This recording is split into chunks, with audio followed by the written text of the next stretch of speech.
You're listening to The Philosopher's Note on Conscious Living. More wisdom in less time.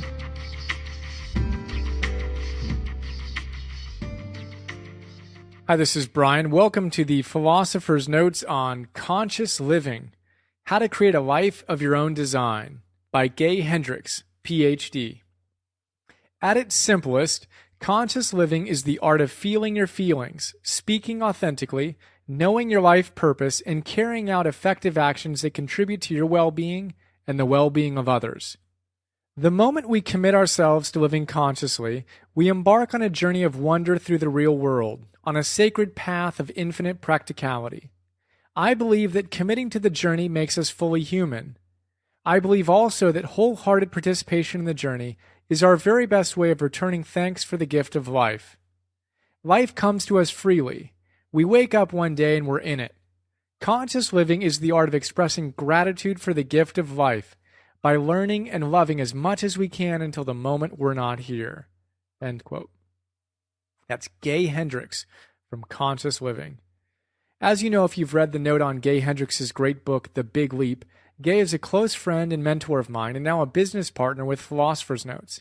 It's a refreshing breath of fresh air to be in his presence and experience a human being actually living the truths he so passionately believes. Gay got his Ph.D. from Stanford the year I was born, 1974. He was a professor at the University of Colorado for a couple decades and has led people through over 20,000 counseling sessions over the last 30-plus years. It's amazing. And this book gives us a close look at his own life story, as well as some of his biggest ideas on how to live consciously. It's a fun, inspiring, and transformative read I highly recommend. I say we jump right in and turn our consciousness up a notch, or maybe 3. We'll start with the first big idea, the infinite quest. Quote, I believe that conscious living represents us at our best. When we humans are at our best, we celebrate the questing spirit in ourselves. We seek, we wonder, we invent, we make mistakes and learn from them. The quest goes on. When the questing spirit lives and breathes in us, we are safe to be around. We inspire creativity by our very presence. We are good times waiting to happen. End quote. We are good times waiting to happen. Sign me up for that. This reminds me of another favorite teacher of mine, Joseph Campbell. He tells us that a vital person vitalizes those around him, and that our quest, or hero's journey as he called it, is all about following our bliss and becoming alive, aka living consciously. Here's a little excerpt from his interview series with Bill Moyers. You can see the notes on the power of myth for more mojo. Moyers says this, in this sense, unlike heroes such as Prometheus or Jesus, we're not going on our journey to save the world, but to save ourselves. Campbell replies, but in doing that, you save the world. The influence of a vital person vitalizes. There's no doubt about it. The world without spirit is wasteland. People have the notion of saving the world by shifting things around, changing the rules and who's on top and so forth. No. Any world is a valid world if it's alive. The thing to do is to bring life to it. And the only way to do that is to find in your own case where the life is and become alive yourself. End quote.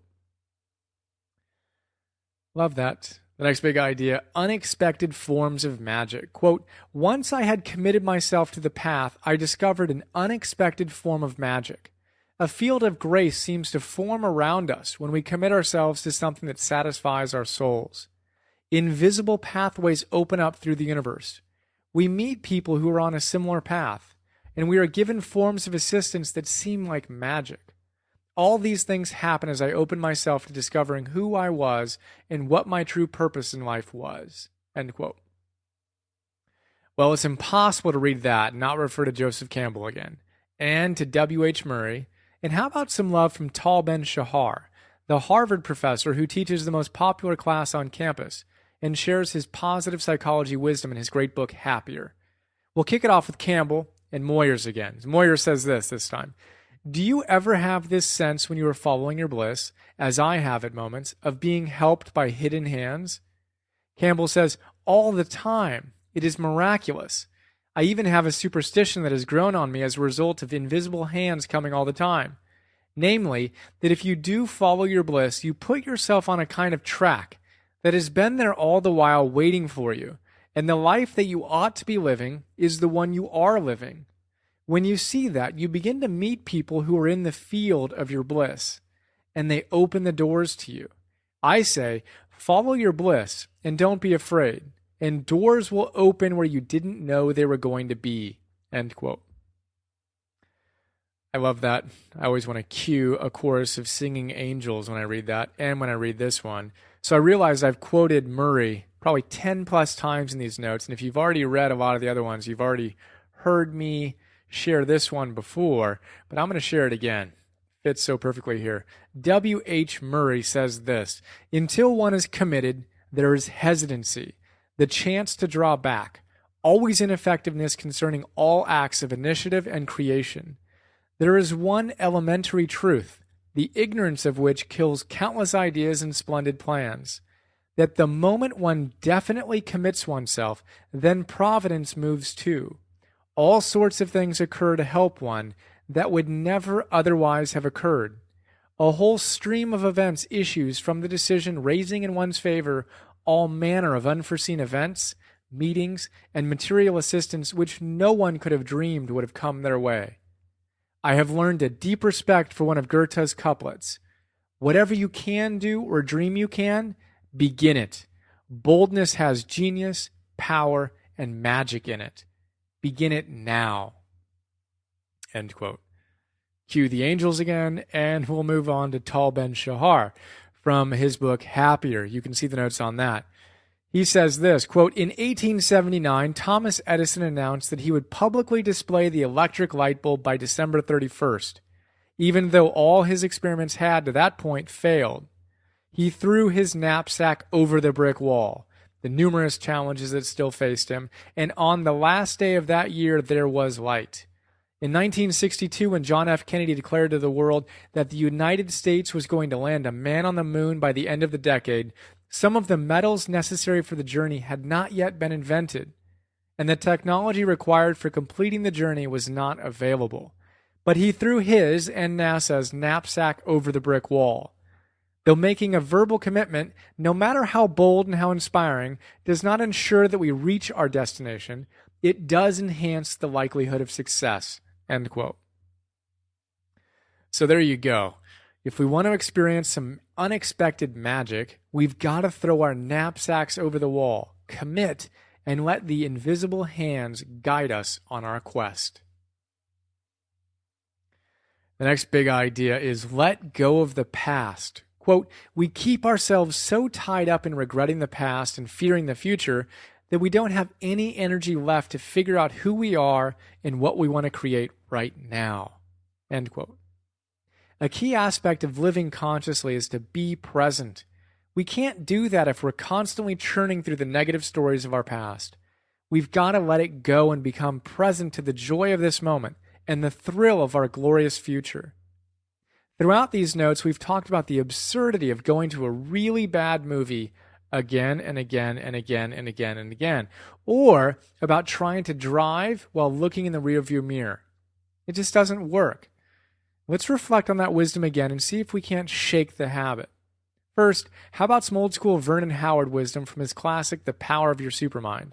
See the notes on that. He says, quote, a chief cause of unhappiness is what I call mental movies. Mental movies are a misuse of the imagination.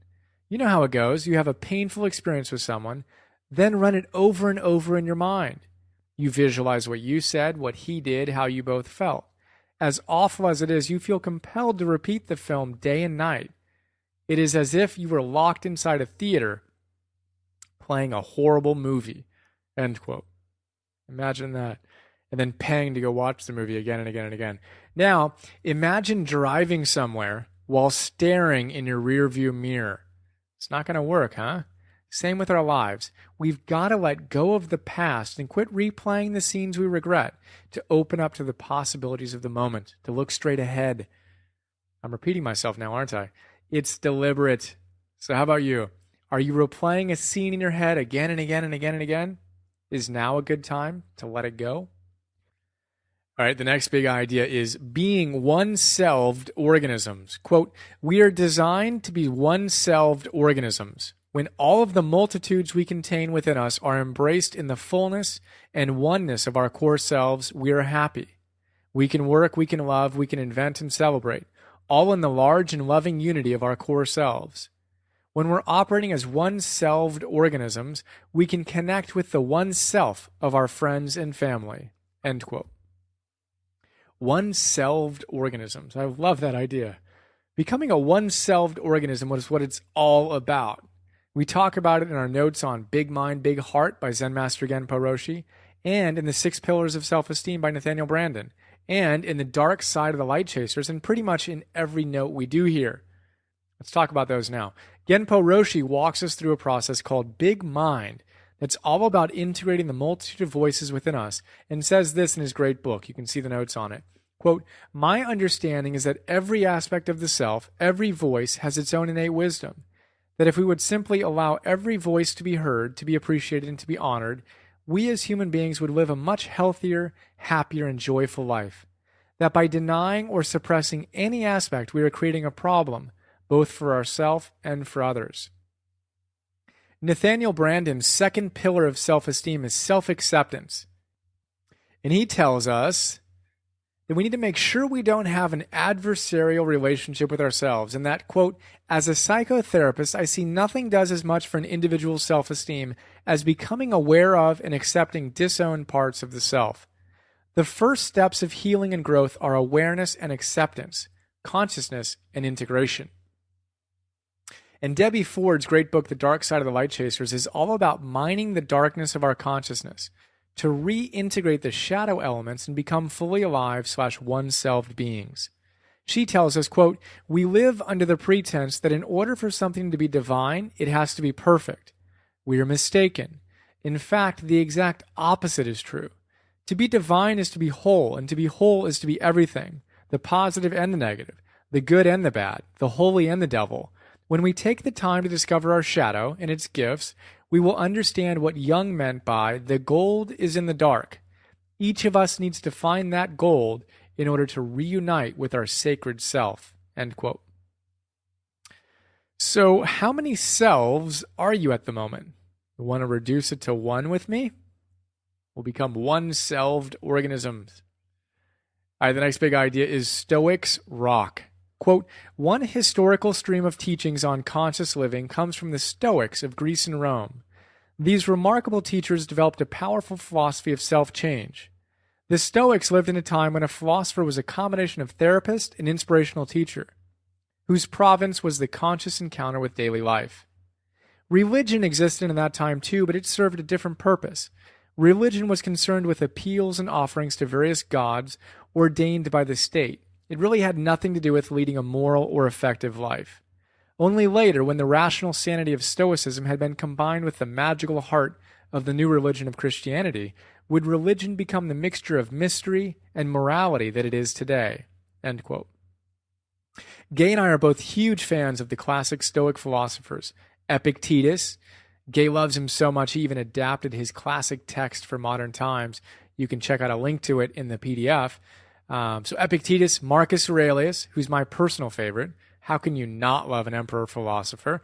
And Seneca, who was a contemporary of Jesus who came up with the literary style known as the essay and was a rockin' dude in his own right. As Gay says, quote, the Stoic ideal was simple. Live in harmony with the way things are. Let yourself resonate with your feelings and honor the feelings of others. Then act from the open space beyond all your feelings. The original Stoics tell us, let go of your beliefs and expectations of how things must go. Ground yourself thoroughly in reality. Then select carefully what you would like to change about the others, the world, or yourself. In order to change things, you must first embrace them as they are. End quote. I highly recommend our notes on Epictetus's Enchiridion, Aurelius's Meditations, and Seneca's Letters from a Stoic.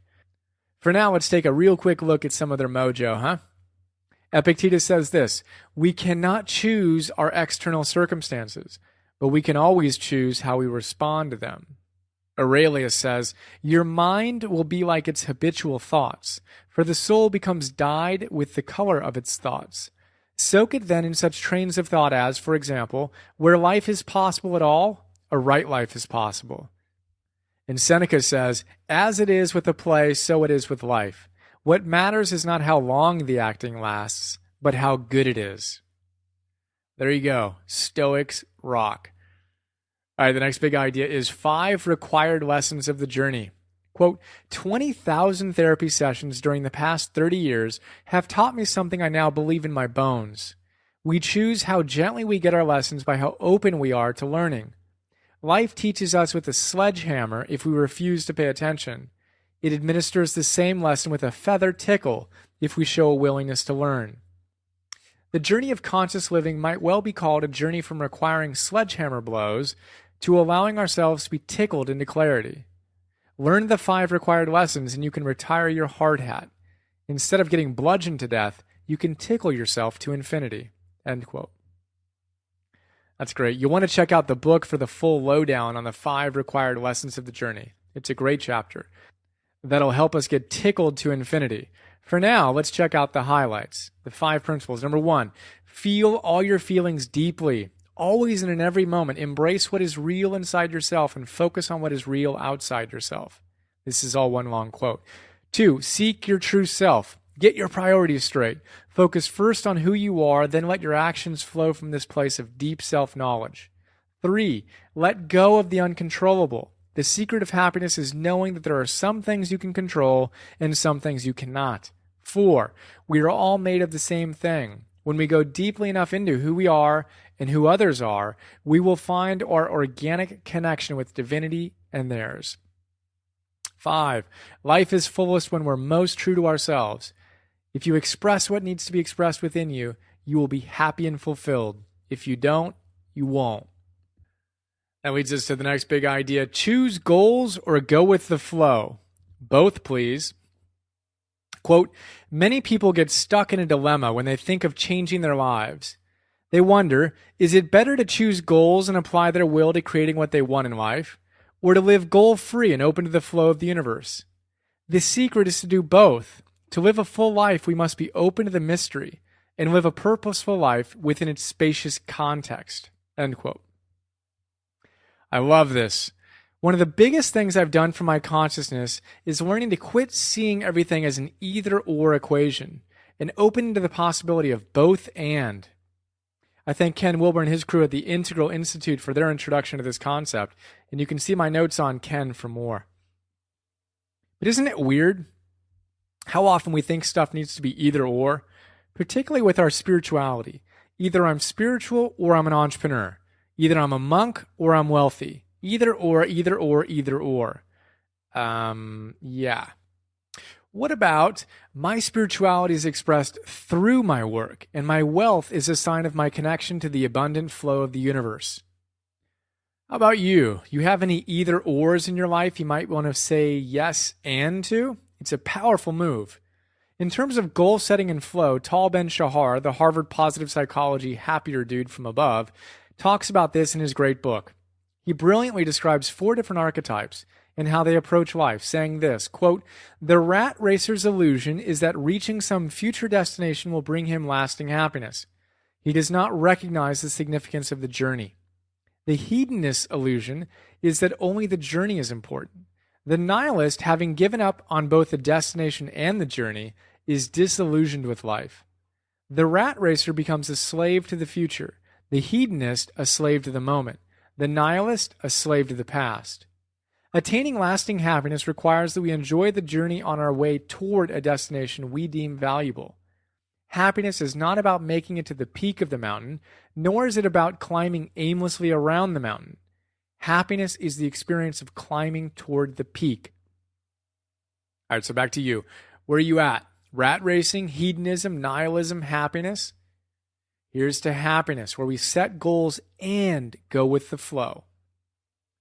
That leads us to the final big idea, 100% committed versus no commitment. Quote, 99% commitment is not possible. We are either 100% or not committed at all. I was amazed to discover this because I had made a lifestyle out of tepid commitments that turned out to be non-commitments. I was just conning myself that I was partially committed. I had adapted to the pain of early rejection with the decision, don't play. If I didn't play, I wouldn't have to face losing. And if I were forced to play, I could always play half-heartedly.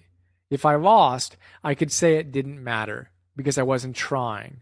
It took me many years to realize that I wasn't even in the game if I was not committed. My body might have been out on the field, but my soul was on the bench. Soulless play is worse than no play at all. End quote. That is awesome. And reminds me of one of my favorite big ideas from Jack Canfield's great book, The Success Principles. You can see the notes on that. He tells us 99% is a bitch and 100% is a breeze. I love that. And he also advises us that successful people, this is a quote, successful people adhere to the no exceptions rule when it comes to their daily disciplines. Once you make a 100% commitment to something, there are no exceptions. It's a done deal. Non-negotiable, case closed, over and out, end quote. So how about you? You kind of sort of not really committed, but kind of sort of pretending you are? Remember that soulless play sucks. Let's throw our knapsacks over the wall and really commit to living our greatest lives. That, my friend, is a quick look at a great book, Conscious Living. Let us take a peek at Gay Hendricks' bio, as well as some of the other notes I think you'll dig if you like this, and a handful of quotes from the sidebar. First, Dr. Gay Hendricks has served for more than 30 years as one of the major contributors to the fields of relationship transformation and body-mind therapies. Along with his wife, Dr. Kathleen Hendricks, Gay is the author of many bestsellers, including Conscious Loving, At the Speed of Life, and 5 Wishes. Gay received his PhD in counseling psychology from Stanford University in 1974. After a 21-year career as a professor at the University of Colorado, he founded the Hendricks Institute, which offers seminars in North America, Asia, and Europe. He is also the founder of a new virtual learning center for transformation, Gaia Illumination University. You can learn more about Gay at www.hendricks.com. And if you like this note, I think you'll also enjoy the notes on Gay and Katie Hendricks, The Big Leap, The Power of Myth, Happy for No Reason, The Success Principles, Happier, Meditations, Letters from a Stoic, The Enchiridion, and Big Mind, Big Heart. Let us take a look at some of the quotes from the sidebar. Quote, take charge can sound like a willful move requiring a lot of effort, but in this case it's not. Here, you take charge of your life by resonating in harmony with the way the universe works. Without question, fear is beyond our control. Herein lies the power and the prize. If you cannot control it, the only sane alternative is to relax into pure acceptance of it. Life is fullest when we are most true to ourselves. The space you feel in your body and mind feels seamlessly connected to the space at large in the cosmos.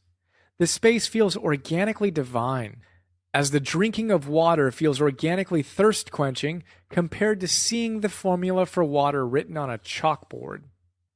And finally, my purpose was this, to expand in love and creativity every day, and to assist those who are interested to expand in their ability to be more loving and creative. There you go. Conscious Living, how to create a life of your own design. That is the philosopher's note on it. Hope you enjoyed. And here's to expanding in love and creativity every day as we inspire those around us to do the same. Really hope you enjoyed. It's an honor to share with you and look forward to sharing more soon. See ya.